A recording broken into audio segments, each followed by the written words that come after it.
Appreciate you being here. Really proud of our guys. Improving in several areas and still having several areas to work on to get better. Appreciative of the fans that came out. Homecoming, good to see a lot of alumni there, all different sports, all different, fields of, out there in the world, in the working world, coming back and supporting our guys and being around. So, and then looking forward to a great challenge and a great opportunity this week as we travel to Seattle to play Washington. Questions, please. And we'll start with James Carpio from the Oregonian. Mario, I just wanted to update on Steve Stevens, Damon David, Jordan Happel, and Dante Manning. Manning is good. You didn't ask about Forsyth, but Forsyth is good. Practice yesterday, full go. Jackson Powers Johnson is still day to day. Jordan Happel is full go. Steve Stevens is being reevaluated today. He's got a chance. You saw he hyperextended on film, but looks like he has a chance. And Damon David is also good to go. AJ Jacobson, Rivals.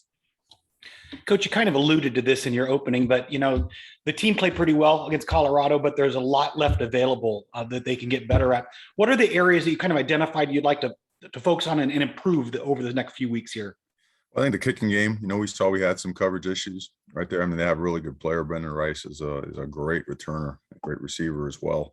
And he certainly he made some really good plays, and it's about discipline. It's about physicality at the point of attack. Some things that we really had excelled in earlier in the season did not show up. Ball placement's also part of that. Some of the things on the second quarter on defense we'd like to improve as well. Limit explosive plays, communication, making sure that whether you're on the second team or third team, when you're in there, your level of preparation needs to show up. So we got to do a better job as coaches preparing everybody across the board to play better. First down offense was really good. Third down had improved.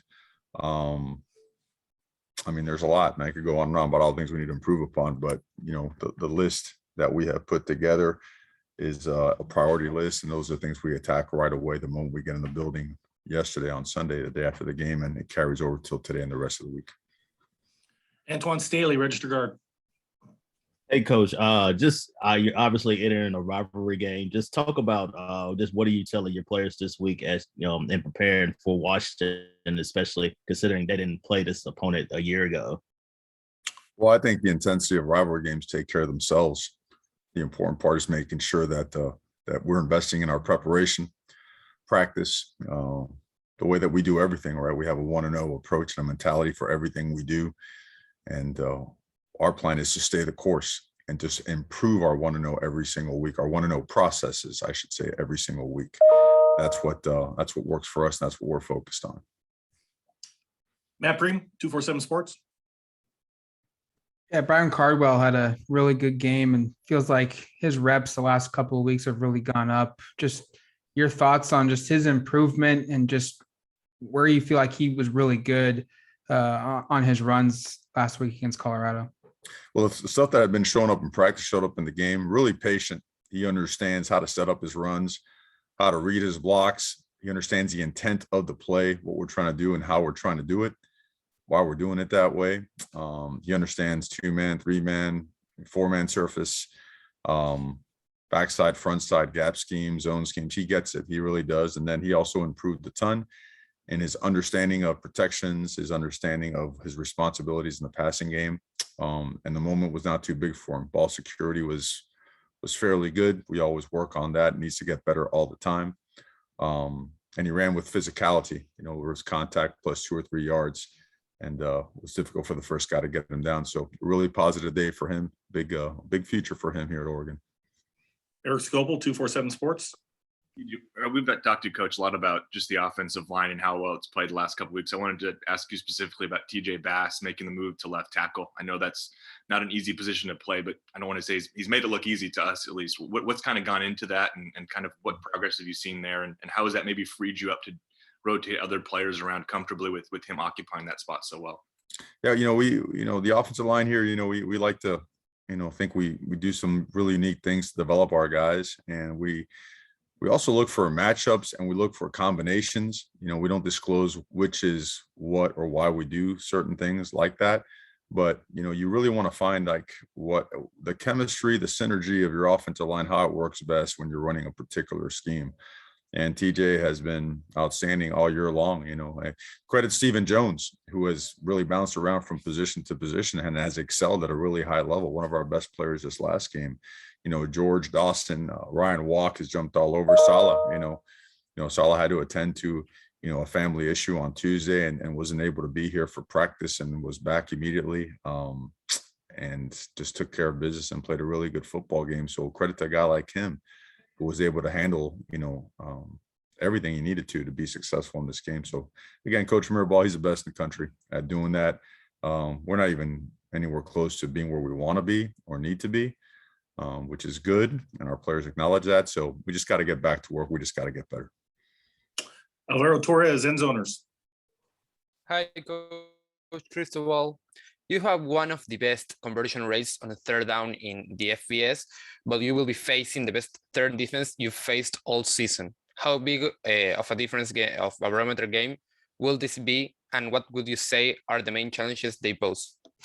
Well, they got great players. They have a great scheme. They play hard, very physical, tough. They cover really well. They put pressure on the quarterback. They collapse a pocket from the inside. Their edges are really explosive and powerful. So they present a lot of challenges and they get you in difficult third down situations. Your success rate in 3 to 5 is a lot better than it is in 7 to 10. And typically a lot of times they have opponents in 7 and 10 plus. So credit to them for just playing really, really good defense, particularly third down defense. And we're looking forward to the opportunity. James. Mario, when CJ went down, you'd said that it was really Travis's time. It had been his time before, but this was really his opportunity. In October, he averages over 21 touches a game and 136 yards. Is one of only 2 players in the FBS to have the breakdown of receiving and rushing that he did in the month. Can you speak to just how he's actually delivered for you in this past month? And in terms of the receiving component of things beyond his skill set, do you think that actually helps take away some of the volume of hits that he would be taking ordinarily if those were all carries? He is as valuable of a player as there is in the entire country for us. Guy's the heart and soul of our team, tremendous leader. And, those are big numbers and you can expect probably more because he's capable, he's ready, he's eager for it. And for our team to get better, guys like him, will continue and have to continue playing at a high level, but he prepares for it. I mean, his pride and preparation, his ownership in the way he gets ready for each and every week, how he takes care of his body, how he prepares his mind, how he is always affecting in a positive way his teammates and their preparation as well. All that stuff comes into play in a big time way, particularly here as we enter, another challenging opportunity for us this Saturday. AJ. Coach, we don't talk about him very much, but Trevin May has been getting like 20 snaps a game, grading out pretty well as far as I can tell. What's your guys' evaluation of Trevin and his contributions at this point? Yeah, he's grown so much. I mean, you're talking about a guy that, everybody has their time. Some guys right away, they set foot on campus and they're able to get it. Other guys have to develop, and it doesn't matter. As long as you're on track and you finally, boom, you hit your stride and you go and you become, a contributor to the football team. It's certainly a big moment, and Trevin has reached that this year. He's worked relentlessly on his body, his physicality, just in the weight room. He's been just off the charts. He's 260 plus pounds, very strong, heavy-handed, understands the game really well. I mean, always just digging into ways to try to improve. And he has made an impact since the beginning of the season. I mean, you've seen him from the times we were up in Columbus all the way to, most recently. He's always around the football. He sets the edges really well. Really, really smart. Seldomly does he ever have a mental bust. So really proud of him. And that's a guy that's just now scratching the surface. Like, it's all upside for him going forward. So really excited for Trevor. Antoine. Obviously, the college football playoff rankings come out on Tuesday. I know you talk about the 1-0 process and blocking all the mental things out, extra things out. Just how important is that moving forward, especially trying to finish out strong the rest of the season? Well, I think there's always going to be attention. There's going to be media. There's going to be hype, projections out there nonstop. And I think what you do is you take a step back and you make sure that, you acknowledge that the players they'll come across that, they'll acknowledge that, and then you make it as simple as, if you don't take care of your business on a day-by-day basis and then a week-by-week basis, what does it matter? There will be no significance for anybody that doesn't focus on what they're supposed to take care of. In college football, every single week is a playoff week. It is. And I think that mentality and being focused on the main thing, one step at a time, has to be the course. That's a course that works for us. That's what we'll continue to do. If we ever feel that there's something in the way interfering with that, we'll snap ourselves back into it. Matt, Just your thoughts, Mario, on the matchups, both sides of the ball, line of scrimmage. They've got some probably second, I guess some guys will play at the next level as well. You guys do too. Just that matchup and just the importance of staying on schedule. Sure. Well, no, there'll be a lot of physical play. Certainly the line of scrimmage is every single year when these two teams get together. There's lots of great players on both sides, on both teams. Lots of respect, very competitive, tremendously intense, like it should be. The home crowds always do a great job, just bring a lot of energy and juice to this football game. It's what college football is all about. And all that stuff, again, is stuff that's on the side and the outside. It's going to be about making sure that the preparation, the focus, the attention to detail, the level of intensity as it relates to preparation is where all the focus has got to be on. And again, the great football team, lots of great players. Looking forward to the opportunity. Aaron Heisen, the Daily Emerald. Coach, can you talk a little bit about how like Byron Cardwell and Travis Dye maybe, present different difficulties for the defense and kind of how they create a 1-2 punch for your offense now? Well, we think, a guy like Seven McGee and Trey Benson they're going to fix into that rotation as well. Those guys they're really good football players. They're different running styles, but they both can be physical. They both have explosive power.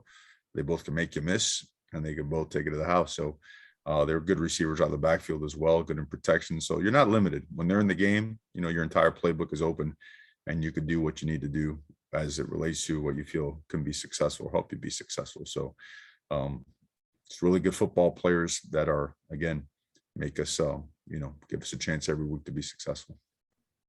Eric. Coach, just the last couple weeks seems like you guys have done a good job of drawing off sides penalties on the opposing defense. I'm not going to ask you everything that goes into that, but what kind of are some of the, things that help you draw some of those penalties and just the benefit that has on a drive? Because Anthony's had some success throwing it on those, and obviously the 5 yards is helpful regardless. Yeah, I don't think it's us. I think it's more, the other side. And I think it's been just the other side, just, maybe lost their focus for a little bit, but I don't think it's anything that we're doing. We're not doing anything really different. So credit to our offensive line hanging in there while the other side jumped, got a couple of free plays, but I don't think it's anything, earth shattering. James.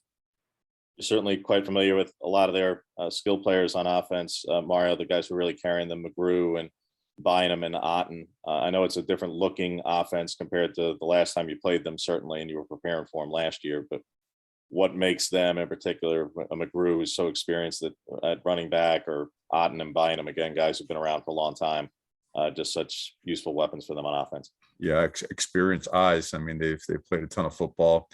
They play against one of the top defenses in the country every single day in practice. There's a lot of value in that, so physicality is also a big part of when you develop a really good offense. And I think, when you watch them play, I know they ran for well over 200 yards this past game, but when games have been on the line, their quarterback and their receivers have stepped up and have moved the ball with ease, making explosive plays on numerous opponents. So they got a lot of balance in their offense. They do a great job with formations. They line up and with loaded sets and can pound the ball and get downhill and get you with play action, but their tight ends can stretch the field. They can block you and own the C gap, get on the perimeter, toss the ball out there and some of their bunch stuff. I mean, they do a lot. There's a lot to prepare for, and they execute at a really high level. So great challenge for an opportunity for our defense. Back at you, James. Defensively, Mario, I realize he's barely shown up in the box score, but ZTF is obviously one of the better edge rushers. I know he's gotten back the last couple of games with Bowman out in particular. They've obviously had some injuries in the front seven, yet their defensive statistics and passing have still been superb the whole time, and they have some good corners. what do you see from ZTF in particular, and also in their ability to stop the passing game so well? Yeah, he's back to form. I mean, he's one of the best players in the country. Explosive power, great get off, heavy-handed, very elusive as well. Great hands. I mean, technically and fundamentally, just does a lot of stuff that presents issues for offensive linemen, not just in the passing game. You know, people sometimes focus on that all the time. Yeah, he's setting edges in the run game. I mean, he's collapsing pockets, beating guys with speed, going speed of power, a lot of power, big, long, strong. Just he's a game wrecker, you know, as well as your interior defensive linemen. I mean, they're guys up front, you know, 330-pound plus guys that live in the backfield, you know, destroy the A gaps and cause things to bounce, you know, to support players that come up and hit you and make some tackles for negative plays. So all in all, just an excellent defense. Jerry Thompson, Ducks Illustrated. Yeah, Coach, Camden Lewis has done well on the PATs and the field goals. Seems to be a little inconsistent on the kickoffs. He and Henry still competing every week, or is that something that he's still beating Henry on the kickoff? Yes, sir. You know, he certainly hasn't been up to the standard the past couple of weeks. He still currently leads that. But we feel like the issue is something that's very correctable. He's been working on it hard, and we expect better results. We need to have better results there. James. Brian Addison got in quite a bit and had his most production, Mario, but also seemed to be targeted quite a bit once he was in there, and Nolan as well. When you talk about getting some of these safeties back, what you see from Brian in a productive spot, and also we haven't really ever gotten into it with you, but just to speak to what's been a very challenging last year, but really a very long time for that young man in general off the field, but like on the field, what he did and the needs that you have at safety to make some corrections there. Yeah, he's grown a lot. He had some really good moments in the game, some other ones that, you know, I'm sure he wants back. We'd like to have back. And we're coaching him. We're coaching him hard. He's a really talented guy. And when he's on point, he has been really, really good. We think now have an entire week with him to hone in, because we had him swinging from a couple different positions to lock in on one position and then serve as a sub in another one. I think you're going to see a better version of him. But got a lot of faith in him, because in practice, he's one of those guys that really pops. He's got some really unique range, length, athletic ability, great hands, great balance and body control. And he makes contested catches. He used to do so as a wide receiver. So his eye discipline is improving. We got lost a couple times with it this past Saturday. I think we've got to correct it. And I think you'll see a really good version of BA this week. Last question, Eric. Coach, I was just going to ask you to address Johnny Johnson's absence for the first half at Washington, just the challenges that may present one of your most veteran players, obviously in a tough environment. No doubt, you know, he's a guy that, you know, I wish these rules were a little bit different, and don't have to agree with them, but have to abide by them. John will be ready to go second half. First half, we got guys that have been repping, have been prepping. Johnny's going to help and assist in that role to make sure those guys are ready, and he should be popping at the seam. So when the second half kickoff is on, that he's ready to roll. Won't have to come out of the game. He'll be well rested. Thank you, Coach. Appreciate your time. Thank you, guys. Appreciate it.